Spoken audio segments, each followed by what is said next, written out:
Mental illnesses are uncontrollable and it's not just a temporary pain, but I don't think some people understand that. So what is it with the stigma around it?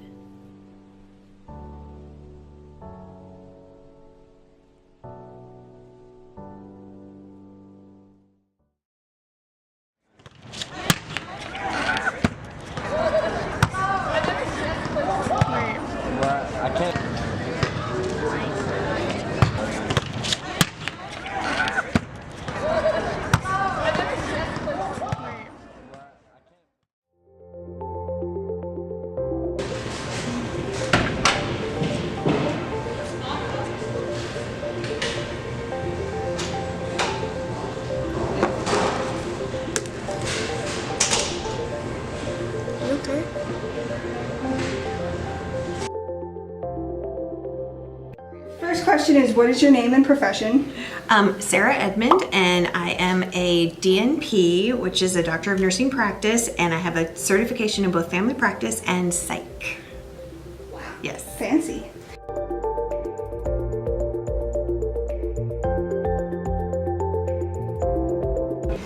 Honestly, at the very beginning, I was working family practice, primary care, and what I noticed is that about 50 to 60% of my patients required some kind of a psychiatric care, which at that time, I was not psych certified, and so I was really having a hard time providing that care. And most of the people that I would refer my patients to, it was 3 to 4 months max, and I couldn't get them in to a psychiatrist or a psych mental health NP. And so that's why I said, you know what, I think there's a need. I'm gonna go ahead and go get my certification. So that's what I did.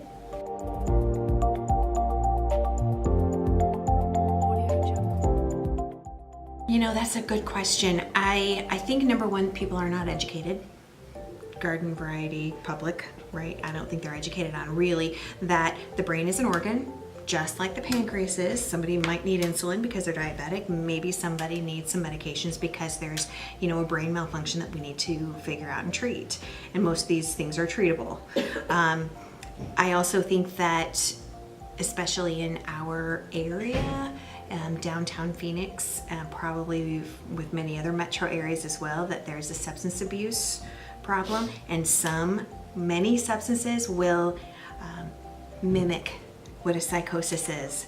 And so if people see somebody on drugs kind of acting a fool, it's not necessarily a mental illness. It could be the substances, and that's unfortunately probably more times true than not. Mm-hmm.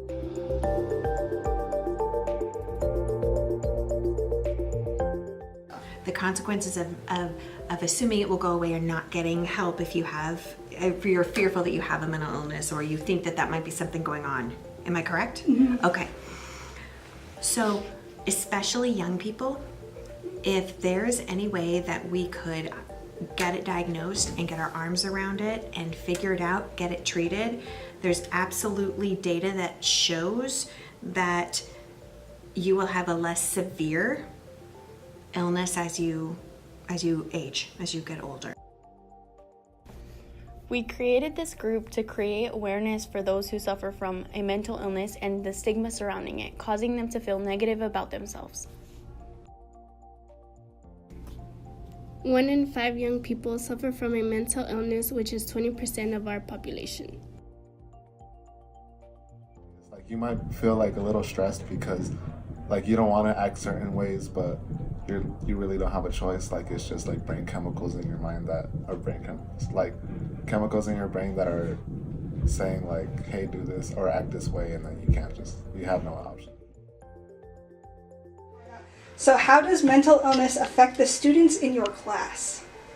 Well, I think it directly impacts their ability to just feel engaged in what we're doing and, focused on what we're doing. I think that any variation of mental health, mental illness can take a toll on your physical well-being, feeling tired, feeling, kind of disconnected from everything else. I think that has a huge impact on people feeling like they can even participate or be involved. And so I see students that I know are struggling with mental health issues, and they're trying really hard to kind of like keep it together. And then I see those that are just kind of like, they kind of just feel like they have to shut down. And I understand both sides. So it just kind of has like this big overall impact. It kind of affects everything that they do.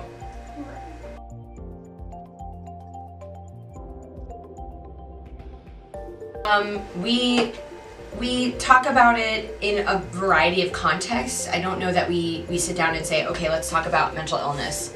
But I think it comes up when we talk about, if we're talking about groups that are marginalized, like the LGBTQ community, and how there's like a higher rate of depression and suicide in that community.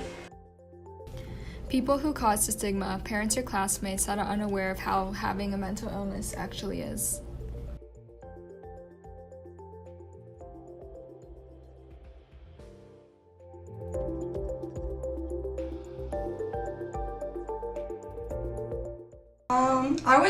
For me, it sort of became very apparent to me at the beginning of middle school that there wasn't like something normal about me, like there was just something making me do certain behaviors, and it took me a long time to sort of get over the, what are people going to think of me if this becomes anything real. And so for all of middle school and well into high school, actually, I just sort of kept it to myself and was like, it'll just go away, it's fine. And then the beginning of sophomore year, I had like a breakdown where I was just not in school for like a week straight because I was on my closet floor. And yeah, that was a pretty low point in my life. And after that, I was like, okay, there needs to be something happening. I don't want my life to suck for like the rest of my high school career. So I went up to my mom and I was like, something needs to happen, and I basically just told her everything, and she's like got kind of mad at me because I didn't say anything before. And then we went to a psychologist, and we went to my PCP first, and then she referred this to a psychologist. Long story short, they diagnosed me with generalized anxiety, social anxiety, and there's one more that I can't remember. I probably should know this, but anyway, it's anxiety. The brain is an organ. Mental illnesses are illnesses of that organ. Brain scans show that there is a physical difference between a healthy brain and a sick brain.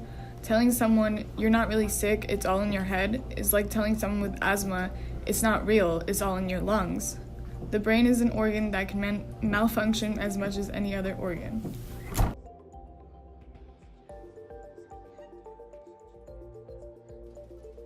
Be happy with who you are as a person, because you have your story and nothing can change that.